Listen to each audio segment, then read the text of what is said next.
The Smite Pro League in its fourth week here, continuing on as we're about halfway through. Thanks for joining us. Tom Battinger, Anatoly Alexeyev bringing you the business today. North American style. We've got CLG Gaming taking on Trifecta. Then a little bit later on, Totally and I will grab a microphone and we'll talk about LG and Splice. These are your week one rematches, trying to get into the double round robin format to get closer to the top two contention for the Masters land. Yeah, really exciting. Rival taking home the crown over there in the springtime, so the summer should be a little bit different. And of course, if you miss any of the action here during the Smite Pro League, you can follow us every Monday, 10 a.m.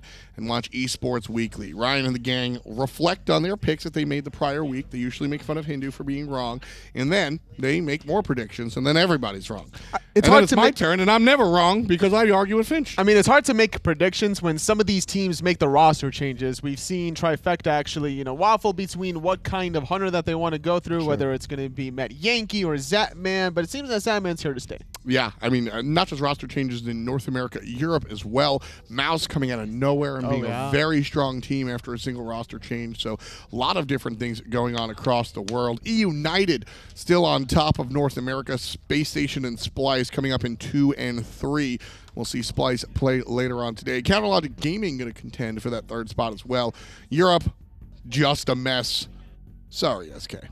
Yeah, no hope realistically for SK Gaming to make the top two. They need to go through some growing pains for the fall split. Yeah, taking a look at what's on the docket for today, we said North American action, and then, of course, tomorrow we'll see games. Friday, going to be big games as well. Space Station, CLG Gaming, United, and Luminosity.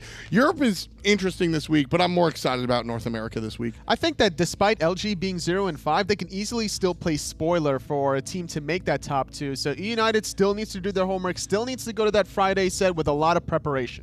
LG, that's sort of what I was getting at with North America, is that all of these teams, I think, can really win. When you look at this SK has even improved a little bit, and they can maybe find some sort of win there. But at the end of the day, I think North America really has all the cylinders running. Trifecta was one of the squads near the bottom. That was a little bit problematic. They made some changes. Zapman got booted, and everybody moved around. They invited Paul, the minor league player, to their team. But then Zapman came back. He looked fantastic in his last 2 matches. We got a chance to catch up with him and talk to him. Here's what Zapman had to say. All right, I'm joined now by main hunter for Trifecta, Zapman. Zap, it didn't take you long to get right back onto the roster. What has this summer split been like? Talk me through what happened at the beginning and how we got to here. Thanks for having me, Aggro. It's been a bumpy road. I mean, after the spring split, I thought we were all going to stay together, but we were weak in some areas, and I had a rough last 2 sets against SSG and CLG. Yeah, I definitely played pretty bad and all that kind of stuff, and was pretty inconsistent with my play. So the team thought, they'll pick up this guy Paul, who's super aggressive in mid lane and can carry from mid lane, which is what mid laners are doing right now in this split. That's kind of the meta. And for the hunter, they wanted Met because he, when he has played hunter, he's able to play safe and I guess a little bit more consistent. Like, he won't lose you the game kind of deal. So I think that was maybe the team dynamic that they were trying to go for, but I guess it didn't work out that way. And then they called me back up pretty much. Are you excited to get that opportunity again? Do you feel like you learned what you needed to learn between the spring split and now to hit that more consistent point in your play? Yeah, definitely. I mean, honestly, I think the spring split for almost all the hunters was kind of like a wake-up call, or not so much a wake-up call, but it was just different than any other split, where like you had so much damage coming to you from people that were ahead of you, like, all game, which is like not a position that we've been in a long time, I feel like, because mid laners and junglers would be a couple levels up, and then they also buffed mage and assassin items, and you just got like one tap. And like a lot of times in the previous metas, you could take a hit or you could take a blink and live, and then like do some kind of outplay, or adjust your positioning from there, or heal from a buff camp. But this time it was just like you're just dead if you get blinked on. So that took a little bit for me to get adjusted to in terms of positioning kind of and things like that. And so I think I'm getting that down now. And also, being benched kind of reset my motivation a little bit. You know, I feel like playing Smite now, and I feel like grinding, and hopefully it translates into better SPL play. Well, you mentioned the one roster change in addition to you being put back on the team that Trifecta has seen during the summer split, the addition of Paul. What has it been like playing with him? Does he match that same sort of aggression every game? Like, what did you expect when you picked up Paul, and how has it worked out for you guys? Oh, Paul, I like Paul because he's kind of one of those people that's like, give me the ball mentality, you know, in like basketball or something like that. When the time's getting low, he always wants to carry. He always wants my red buffs. You know, we fight over red buffs a lot, and then, you know, he's like, get me Uller, but I'm like, if we pick Uller, that goes to me. You know, like, what do you think you're doing here, Paul? So yeah, no, Paul's a good man, and I love his enthusiasm for the game. He's super motivated. He plays every day. He reminds me of like myself back in the day when I used to play all the time, every day and all that kind of stuff. He still has some certain things to learn in terms of playing at the top level, where, you know, it's not as easy as, let's say, it was in the SML or the other leagues, where he could just carry, or he just rolls over the other mid laner. You know, in the SPL, a lot of other mid laners know how to play safe. They know how to give up buffs that they know they're going to lose the fights and stuff like that. So I think things like that he has to get adjusted to, which he's doing very well in, and just really excited to see how he like matures into a full-blown SPL player. So you think it'll be less Zooler, more Pooler moving forward for Trifecta? Yeah, we were talking about that. I was like, no one knows what Pooler is, you know. That's right. That's right. All right, Zap, hey, good luck this week. Excited to see you back in the league. I've said it for a long time. Smite competitive is better when Zapman is carrying games wherever he is, and I'm looking forward to see how Trifecta does. Awesome, man. Thanks for having me, Aggro. Hey, man, take it easy. What a great interview that was. The latter half. I think Zap was a little sleepy in the beginning. I was making fun of him off screen. All in good fun, though. Two really, really big things that I want to bring up about that interview. One was Aggro said what I think the Smite Pro League is just better with Zapman in it. He's an exciting player. I'm glad to see him back, so shout out to him. But he said something that I've been kind of tossing around in my head. I haven't verbalized it yet, but he said it himself. Paul reminds him of himself. I see that. Paul, like he said, always kind of give me the ball mentality, playing for the highlight reel. I like to hear that conversation about what happens when they pick Uller. I think that's fun. It's the flashy plays that he does every game, whether he's playing the Uller or another mage that's going to be more aggressive than not, specifically the Ryzen. And in his previous set against CLG in week number 1, he played Ryzen in games 2 and 3, where he absolutely popped off. Game 2 going 7 kills, 0 deaths, 5 assists. In game 3, 4 kills, only 1 death with 7 assists. Yeah, Zapman here on the Hunter has also just performed pretty well. When it's funny, he's been inconsistent. I was going to say he performs pretty well when he performs pretty well, but I think as of late that performance has been a little bit better. You heard him say he kind of cleaned things up. Hunter's kind of caught by surprise in the beginning of the split, so here a nice move, absolutely, for the Big Z. And yeah, no, it's really funny just listening to him talk about how Paul and him are just like, not only do they make the flashy plays and they play for that, but they also both have a very give me the ball mentality. They want to be the guy making the plays, not just for the personal glory, but bringing home the victory themselves is really important to these two players. To be fair to Zap and all other hunters in the SPL, when you look at every player in the rosters, whether it's North America or Europe, none of them really pop off. This is the meta of mid laners and junglers to make the certain plays. Homiefe has definitely made a lot of plays alongside Hurriwind's Giannis for CLG. Trifecta's Paul made a lot of flashy stuff happen. And Mask, he also has those games where he can easily just take off whenever he wants to. And in his previous set against CLG in week 1, his Naja was pretty profound. Yeah, I mean, a lot of different choices coming out from this CLG Gaming team. Snoopy over there, like you said, has been relatively quiet, but that's kind of the role, less so the player. fineokay, on the other hand, has been very noisy. Love to watch what these guys do on the right side of the lane, and bringing both of those two players together, Hurriwind in the middle. This guy has been out of control. The last set, actually, totally was... Against Splice, it was just a monster performance. Flat out, the best performance I have ever seen from Hurriwind on any stage, full stop. Against both Luminosity and Splice in week number 3, whether it was the Giannis or the Thoth, it was just a playmaking mentality from Hurriwind, trying to do whatever it takes to get the W, and he performed, and his team definitely thriving off of that performance, trying to finish off that first half of the split with a dominance there, winning those 2 games, putting themselves up now at 2-3. They're still in the middle of the pack with 4-5 record-wise between these 2 teams, but they still have 3 more weeks to get those wins. The question is, can CLG's Hurriwind keep it up? I mean, that was an incredible level of performance. Very curious to see if he's able to continue it. Let's take a look. Game number 1, P's and B's, pretty please. CLG's on the left-hand side. Between these 2 teams, both solo laners love the Hercules. Okay. It had a 100% win rate in week number 1 matches, where fineokay played it in game number 1, and then games 2 and 3, Scary D popped off. Game 2, Scary D goes 1-1-8, but then game 3, 8-0-7. Incredible stuff, and keeping these solo laners at a distance is going to be a very, very big deal. Trifecta, you know, it's funny, they've had struggles throughout the entirety of the year, and we're talking about other people. We haven't mentioned Scary D much, but Scary D has been when Trifecta had really nothing good going for them, the one good player that was really outstandingly performing.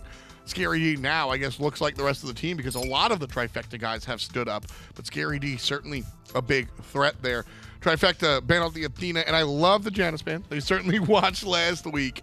CLG lead with X-Ball and Circuit. It's not just about the Giannis for week 3 performance out of Hurriwind. It's also what they were able to do against Trifecta in week 1. They ran a global composition against them. It was Thor for Homie, Giannis for Hurriwind, and then the Athena for Jigz. That triple global pressure was too much for Trifecta to handle. So doing some research and homework, now wanting to deal with it again in week 1. Terra going to be the first selection overall. Very strong character. Not as global as she used to be, but still certainly somebody y'all don't want to fight. Thoth and Ho-Yi will be selected here. You know, I missed it. What does Ho-Yi sound like when he's locked in? It's just a Ho-Yi. Okay. It's a little Ho-Yi boy. And Chang'e going to be a little bunny boy right here. Chang'e has really risen to prominence as of late. Artemis locked in secondarily, but Chang'e much more nuanced than the Artemis.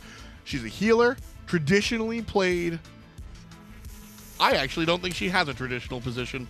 She doesn't. She's played in the jungle back in Season 4. Oxygen Supremacy, Skilladon was bringing that out. There was a lot of DJ Pernicus plays in Season 3 every now and then. So there's a lot of different roles you can definitely flex her. Console League had her as one of the best mid laners for a while years ago. And now as of late, we've seen a lot of her in the solo lane. But make no bones about it. Can definitely play around with the role. Odin going to be locked in for Trifecta. Love this choice. Does very well against all 3 of the enemy characters. Odin right here was a slam dunk of a selection for Trifecta. Now against Chang'e, fineokay is totally okay with this pick because the way he's been able to survive these Odin ganks or Odin solo lanes with any other jungler, insert jungler here in a 1v2, it's more about the Terra, making sure that the Terra is not able to really root you in place and still dash out of danger.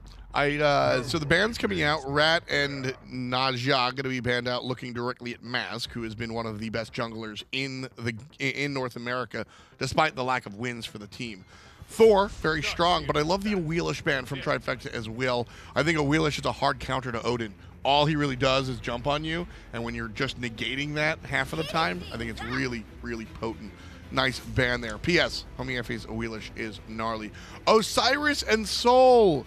2 in-hand characters that we don't see much of, Toli. Very interesting look. This could be a Chang'e jungle, potentially, unless Osiris is going to be run for Homiefe. I think it's that. It's not his style. It's not something that he's known for, but it's definitely something that his team is probably expecting him to run. Chang'e, way more effective in the solo lane. You want to have those rotations happen around level 12. Osiris is better about those early skirmishes, so put him in the jungle, look for those early picks with his slopes. Osiris has been something that we've seen Homiefe play time and time again, so it's interesting. Any other team I would expect to see Chang'e jungle, but here I definitely am expecting to see Homiefe on the god of the dead afterlife guy. It's the lord of the afterlife. There you go. Terra, Chang'e, Artemis, Osiris, Soul. We're looking at the late game for Counterlogic Gaming. Trifecta, on the other hand, also looking at the late game. I'd be remiss if I didn't say that I love the Hebo jungle. Certainly a big deal. Trifecta CLG, game 1. Let's get to it. Thanks a lot, Tom and Toli. Yeah, it's going to be an interesting one between the 2 here. Obviously, Trifecta, they won in week 1 of the summer split, so found a win that a lot of people may not have expected against CLG.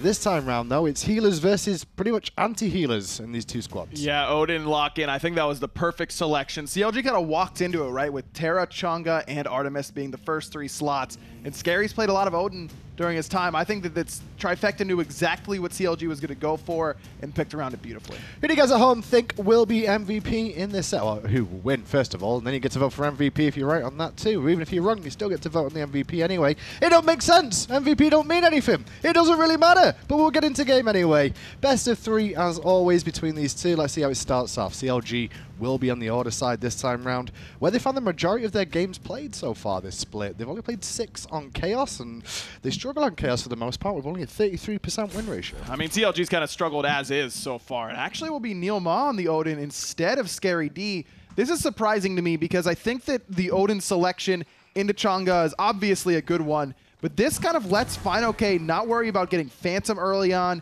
You're taking your best matchup away from what you're picking it against, right? I mean, Cerberus is good against Chang'e, has the innate anti-heal, will steal some of that healing for himself, but still feels a little odd for me to put them away from one another. Hurriwind's recent performances have seen him in the Starlight. His Giannis had a pretty good time of things. He seemed to be playing out of his skin, a lot of people had to say, and this time round he'll be playing the Soul.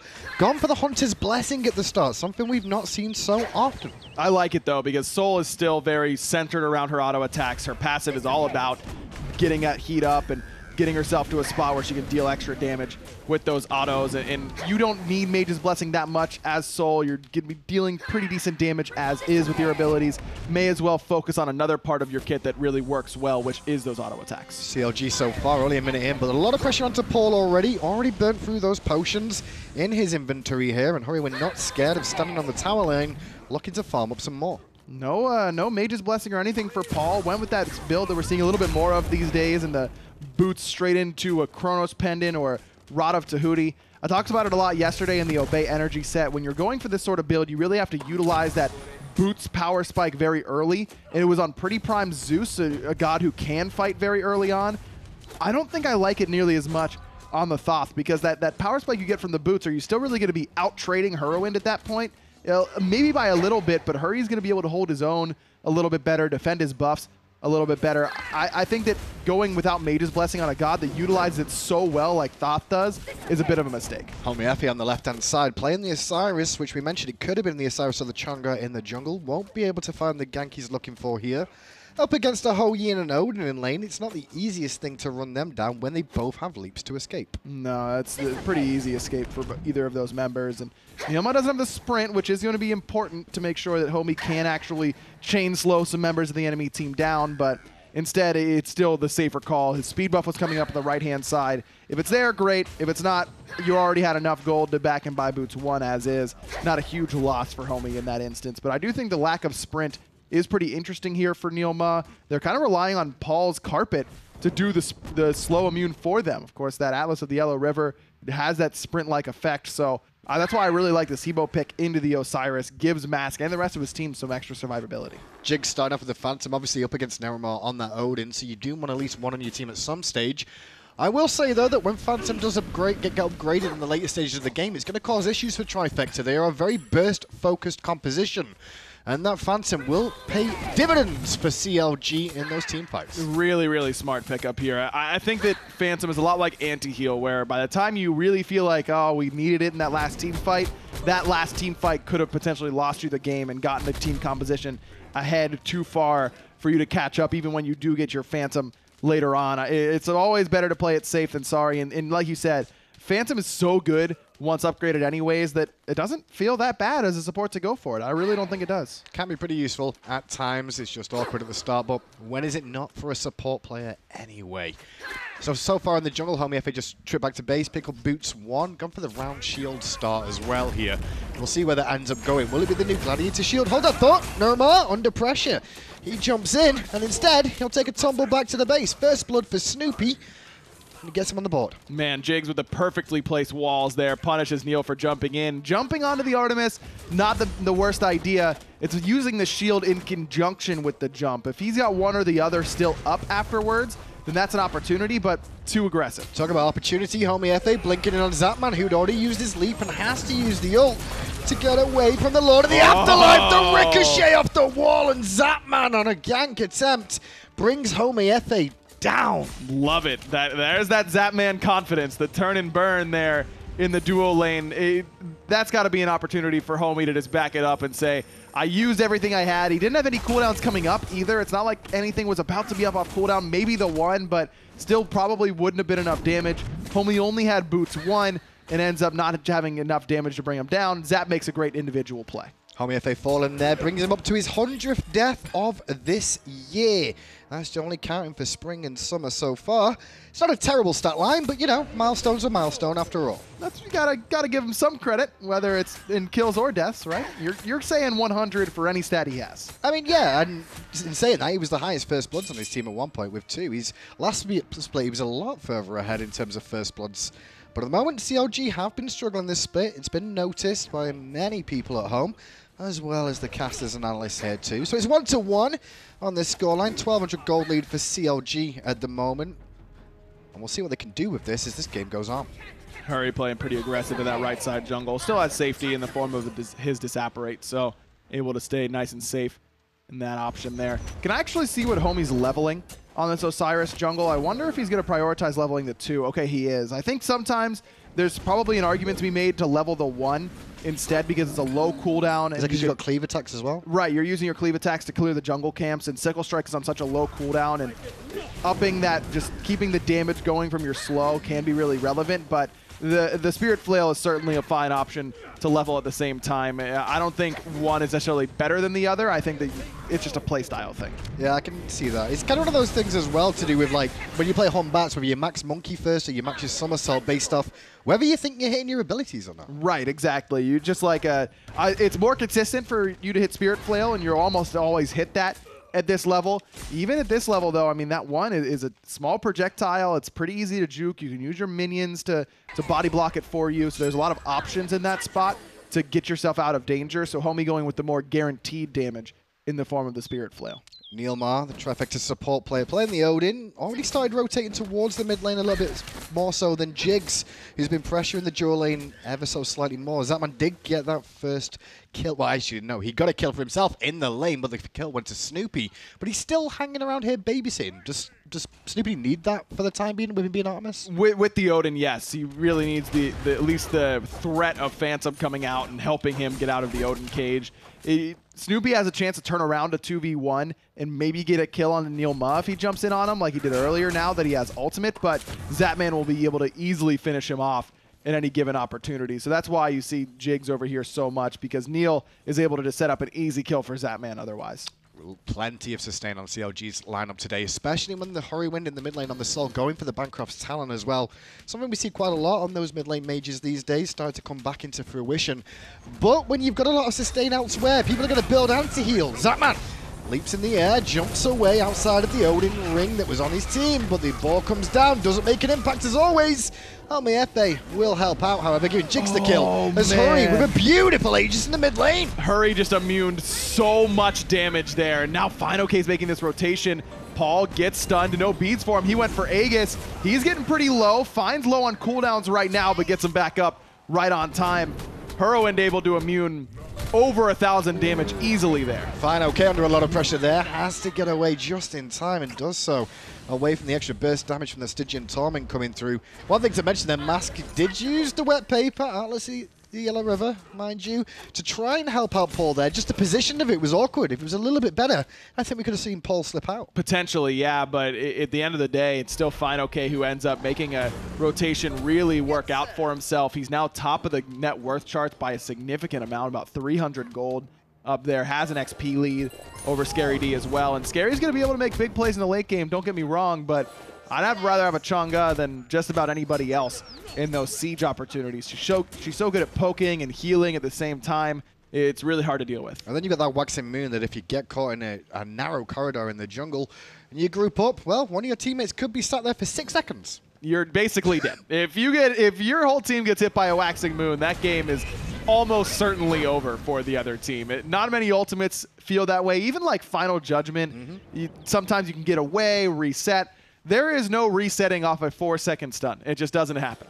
Unless you have beads on Magi. As you can see, the first person gets 1 second stun, but every additional god gets an extra second, so that's why it can get quite crazy if all 5 members of the team get hit.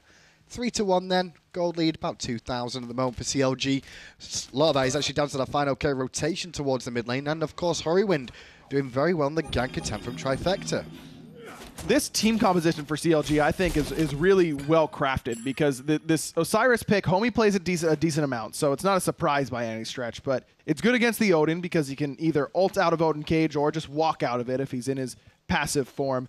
And it's also about CLG's team composition as a whole is pretty late game oriented. It's Chang'e, of course, in the solo lane. You've got Artemis in the duo lane. Jigz wants to hit to the team fighting phase and get his maximum efficiency. So the Trifecta had an opportunity to really try and steamroll down CLG very, very quickly.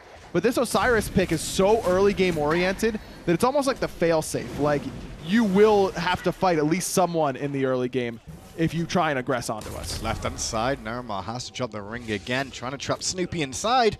But there'll be no further follow-up than that. Just a blink expended by NeiruMah there as well, looking for that aggression in the duo lane. Both sides really happy to fight on that left-hand side of the map.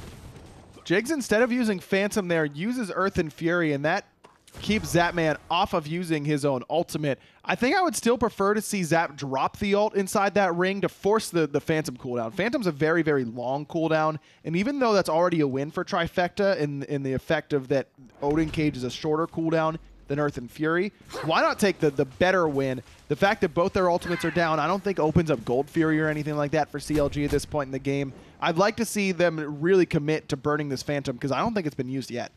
Well, I mentioned a couple of things about this week as well. It is, of course, week 4, and with that, it means everybody's playing on the current live patch at the moment. 5.10 has come out. That's what these guys are playing on now. Hebo did take a bit of a change. He got some better base health at the start of the game, but lost a little bit of damage.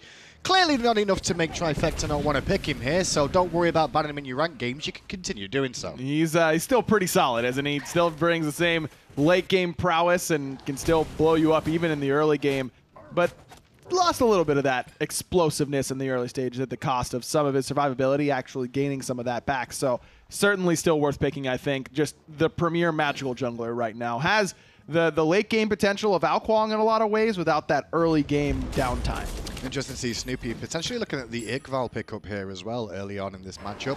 Got the short bow already, and most of the time you see it upgraded into that. Odysseus bow is generally a kind of late game item you see end up getting picked up from teams for sieging mentality more than anything else.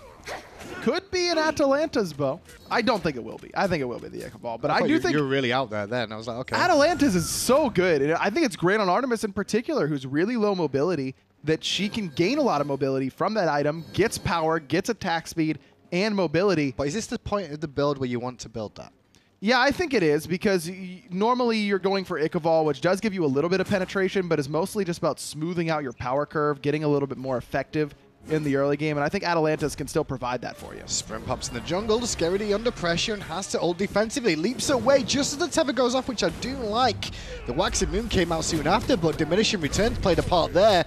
Still good enough though for Scaredy to fall down to Homiefe, as Mask couldn't really do much, and now Mask is under pressure in his own jungle. His jungle is all up here too. He's got to use his ultimate defensively, but Homie's still on the chase. Mask gonna have to use the beads here, and he will. Doesn't get stunned. Great stun though from Paul, keeps Mask alive. Paul did a good job keeping him alive there indeed, but they still lose the speed buff on the right hand side as well as Scaredy and the right hand Harpies too. CLG just slowly but surely choking the life out of Trifecta here on this map. And that's what you want to do at this point with this team composition for CLG. Like I said, it's pretty early game lacking. It's only the Osiris that's going to really bring it at this point in the game. But that's where CLG is. Everywhere that they're fighting, it's because Homie is getting it started in one way or another. And then you want to take a little bit, take what you can, but not try and force the big brawls at this stage. You still want to wait it out a little bit. Don't get ahead of yourself just because things are going a little bit ahead of schedule. Just kind of stay the course and wait until your team composition really comes up. And I think CLG's done a good job of that. Actually, a fan of fineokay's build here, going for the Phantom as his second relic alongside the Lotus Crown. 2 Phantoms means you can dance around the ring all day and not really have to worry about it if you time them well. But not only that, we mentioned the upgraded version at the start of the broadcast. So 2 of those is going to make more of an impact for a longer period of time. One thing to note, though, will we see Jigz get a Lotus Crown too? Because I do feel like Terra really benefits from it as well. We could. I wouldn't mind seeing an aura here still. I think a Heartward Amulet is exactly what CLG needs in the face of a big damage, magical damage dealer in the jungle and in the mid lane. But I think that Lotus Crown could still be a fine item for Jigz. They won't stack, of course, but there's some potential for a lack of overlap there with fineokay is going a little bit deeper, Jigz on the backside, or vice versa. I think either one of those could end up working out. I still think a Heartward Amulet is higher on the priority list, though, and it looks like Jigz went for a cheap power spike right now, spent 1,700 to get Stone of Binding, and I think this is more about timing. He likely just had about 1,800 in the bank, able to get 2 wards and that Stone of Binding, and this is a point where CLG probably feels like Trifecta is going to start looking for a Gold Fury or trying to get something going. Well, blinking for a Mask and a knock up Hurriwind and get that Aegis nice and early before the Disapparate was even available. They won't continue the chase though, Trifecta. Happy with, in realism terms, you got blink for the Aegis. So it's a nice little win against Hurriwind. Certainly one that Trifecta feels just fine about. Look at where fineokay is though. He's actually standing near the enemy speed buff, just harassing down Scary D a little bit. Scary will confirm it for Mask, but solo lane tier 1's already down here, Graham. fineokay has been in control of this lane so far. And he was already the one rotating towards the mid lane in the earlier stages, so it just means he can do that a little bit more often, especially at those moments where you'd probably base if you were any of a character, not when you've got a little buddy doing the work for you. Fine really doesn't have to back ever again, potentially. I mean, as long as he gets his blue. As long as he gets his blue, but even then, he's got so much MP5 coming from Genji's guard that he doesn't even need it that badly anymore. He's not going to be using 3 or 4 skills to clear the wave. He's got enough power where he doesn't need to worry about that. If fineokay is in such a great spot, he's really only going to be forced to back after big team fights where he gets a little bit too low. Both these teams play through their mid laner. The majority of this split, to be fair. Paul, top of the kills for his side. And Hurriwind, top of the kills for his. 46 for Hurriwind, slightly edging out Paul at the moment, who's on 42 for the split so far between the two. But they are the top of their teams when it comes to kills. That's Season 5 for you. Mid lane pretty important, so is this Gold Fury pull. And CLG end up letting it go after Neil and Paul show face. But Oracle Vision expired now for Trifecta. They don't have the health bar quite as easily. Neil's got a face check. Neil is going to face check, but the walls are down from Terra to cause a bit more of his own. Suns drop down, and CLG, they're going to take it. The Suns didn't do enough from Zapman, but now Homie's in a bit of an awkward spot. Homie still got ultimate, though. That ult from fineokay was huge. Zap already down to 1 health, as is Mask. Final Judgment hits nobody from Paul. Mask is dead to rights to Homie here. An easy double kill for the Osiris jungle. And now there's pressure for Neil, who can't get away from the all-in attempt from CLG to pick him up too. Big Waxing Moon hitting the 2 targets, and it was 2 of the damage dealers more than anything else caught together. And that's not something you want to see. 7-1 CLG then on top of that Gold Fury. Man, that was just clinical from CLG. Understanding there was some risk involved in keeping that Gold Fury pulled underneath the Sunbreaker ultimate from Zapman, but those aren't big ticks of damage. It's just a spurt of 100 or so each time a sun hits, and just trusting their team to secure over that Hurriwind Supernova did just that, well secured by CLG, and then fineokay just makes a great play to get the fight going in their favor afterwards. And I will say this is allowing Homiefe to just clean up kills. He's been involved in 5 of those kills now, and a lot of that really has been picking up the pieces left over from the initiation from the rest of his team while he's been around. Gone for the Frostbound Hammer after Crusher. So we're going to see slows on slows coming out from CLG here today. Yeah, I actually don't hate it. It is a little bit awkward. Hebo, I'm good with it. Yeah, that's the thing. It's like Hebo, it makes me feel like maybe this isn't the right call because he can just lay down the paper and get going and not worry about this Frostbound Hammer. But as soon as that's on cooldown, the fact that there's only 1 sprint on Trifecta's side makes this more appealing to me. Plus, it's not that expensive. It's a decent amount of health. You get a little bit of power. I think it's probably a little bit underbought right now overall. I wonder if Runeforged is better on Osiris, because whenever you hit them with the 1 or they're hit by any sort of CC from anyone else on your team, you're doing additional damage. It's also cheap, gives you health, gives you power. Either one I think could have worked here. Yeah, I think it definitely really is focusing on that Hebo more than anything else, because all of Osiris' abilities for the most part are focused around slowing targets down, You use the river early on. Cool, but then if he initiates again, well, what are you going to do this time round? Pyro, though, started by CLG, and it looks like it was taken. Scary D wasn't able to do anything about that one. Trifecta, meanwhile, was starting to group on the left-hand side. Mask heading through the jungle. Ward coverage is in Trifecta's favor. But with no tier 1 tower down, CLG kind of sniffed the aggression out of Trifecta in that dual lane and walk away until Homiefe turns up. I mean, Homie's level 18. He's 4 levels up on Mask right now. Just a huge lead in the jungle for CLG. And in this Odin pick for Trifecta, as much as it felt like they were ready for what CLG was going to pick, CLG was ready for what Trifecta was ready for. Like, they had this Odin pick just sniffed out from minute 1, it feels like, and there has been no impact so far from NeiruMah on this Odin. And it's really that early Phantom. And I again go back to the fact that I think that just putting Cerberus in the duo lane would have been a little bit better. Let Scary be the aggressor instead of just kind of going even with a Chang'e in lane. Give Mask an easy gank target in that solo lane, with fineokay being forced to go to Phantom in that regard. He won't have beads, he won't have Aegis, anything like that to get away from Mask. I feel like this is an okay 5 gods for Trifecta. They just misplaced some of the puzzle pieces. They've just done nothing. That's what Trifecta have done. They've not done a single thing outside of Zapman getting the kill defensively against Homiefe, which in fairness shouldn't have happened. It was a great bit of skill from Zapman to do that. Trifecta haven't done anything. They've just existed on the map. Yes. And it's not going to be an impact for them if CLG just keep taking everything they want. Jigz just backed, picked up Shogun's Kasari and went straight to Fire Giant to help out Hurry and Snoopy with that attack speed. Paul has his ultimate, but never even got a chance. CLG secure it. Mask uses his beads after Jigz stuns him when no one else was even looking at him.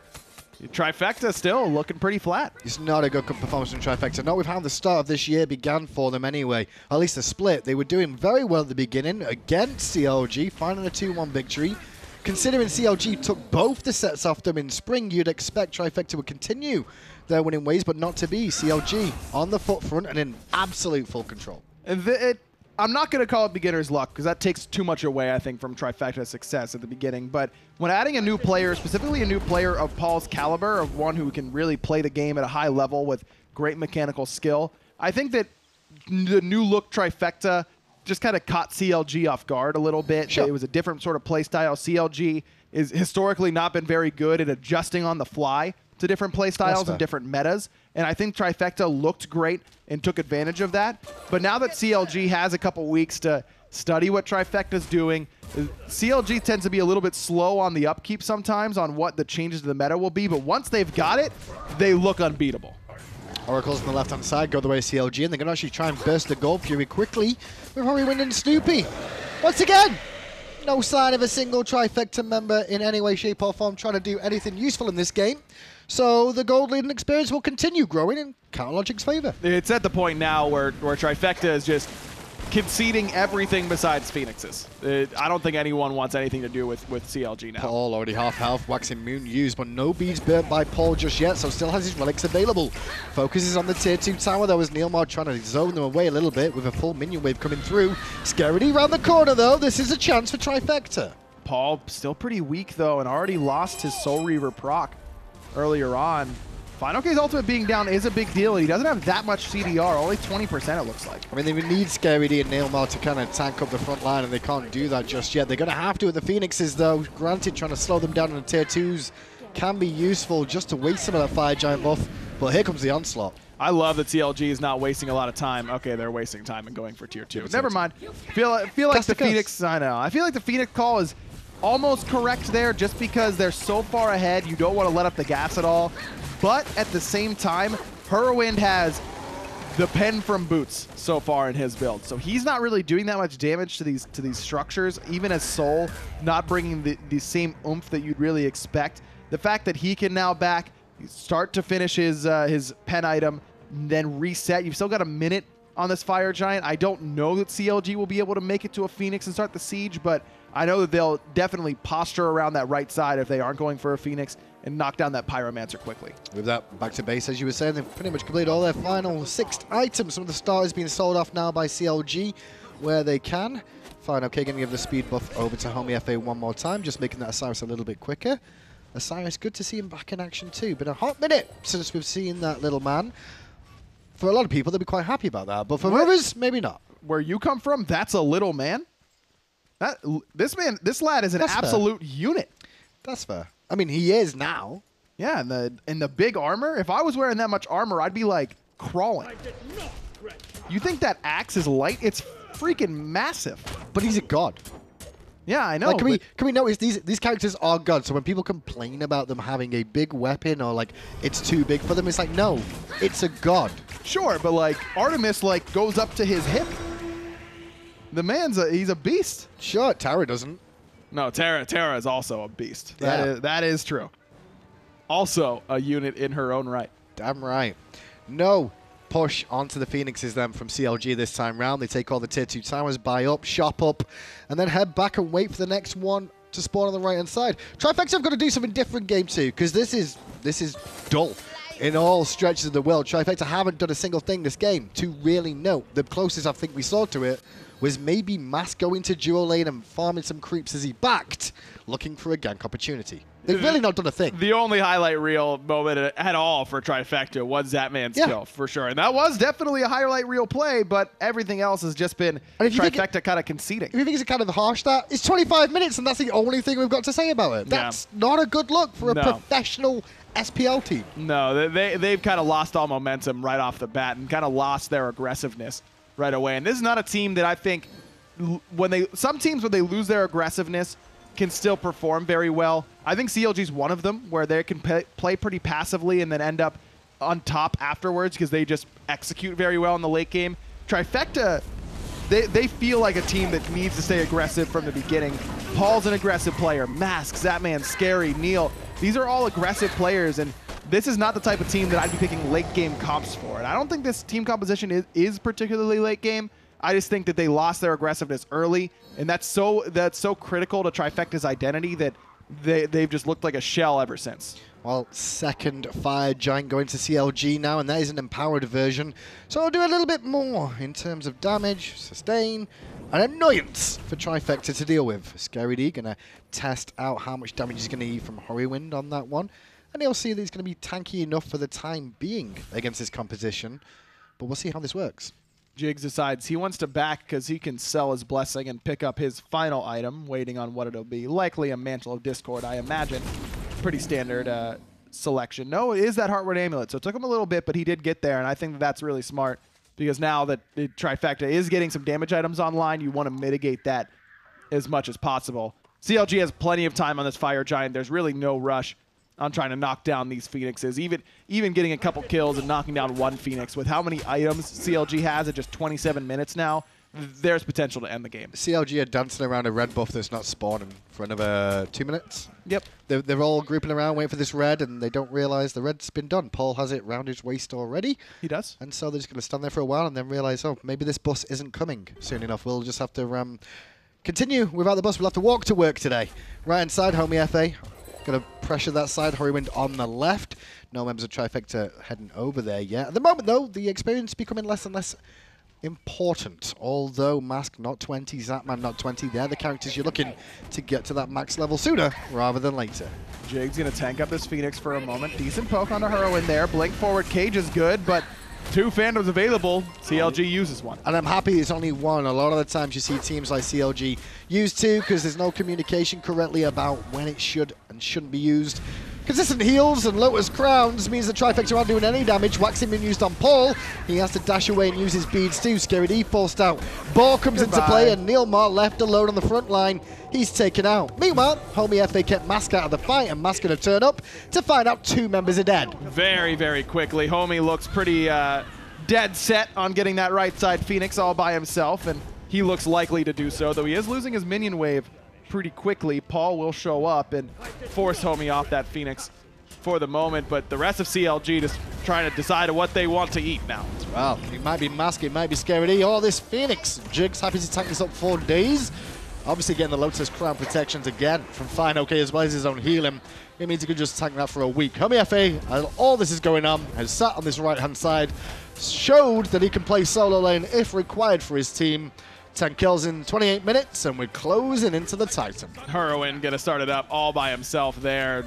Respawn's coming through pretty soon. In fact, NeiruMah is already up, and Homie's going in. Titan falling low, and CLG just mopped the floor with Trifecta in game 1. Yeah, clean game from CLG. Nothing really to mention outside of, well, they got off to a good start. They found a kill on Snoopy, and then Homiefe found a couple too, and jobs are good, and game Yeah. 1's down. Trifecta just never got the ball rolling there, and I really do think it is that they just kind of neutered their own aggression with the way that they structured the way that their picks were going. I still think that giving the Odin to Scary has a better chance of succeeding. I'm not saying they win the game, but I think they've got a better chance of punishing fineokay early. You just can't give Chang'e free laning phases. She'll do that to you in the mid to late game. As soon as fineokay joined fights, it was over for Trifecta. Who do you guys think deserves MVP that game? Kind of a tricky one, I would say. I mean, fineokay did all right, so did Homiefe. I think Homie holding down the fort in the early game to let everyone else get rolling on that team composition for CLG gives him the MVP.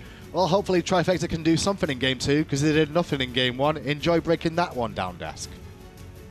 Yeah, I mean, at the end of the day, Zapman had a highlight reel play. Zapman did it. And it was the only kill for Trifecta.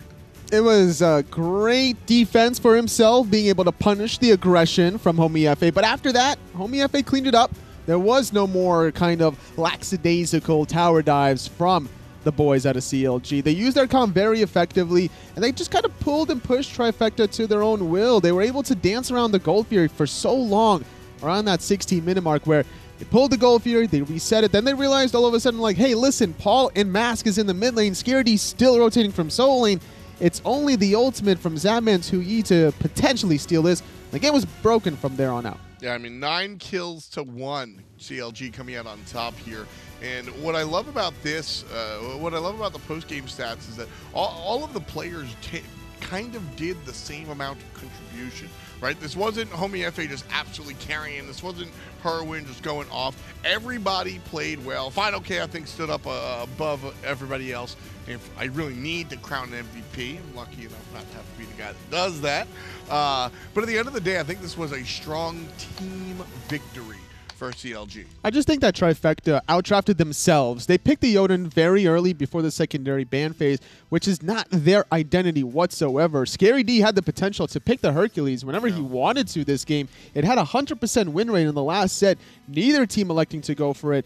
And this Odin pick was countered very well with 2 Phantoms, one for fineokay's Chang'e, then the other on Jigz' Terra. I'm more on Ryan's side, let me reboot.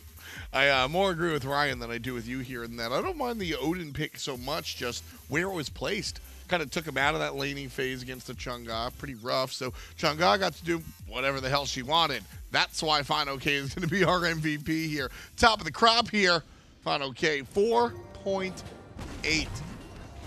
6?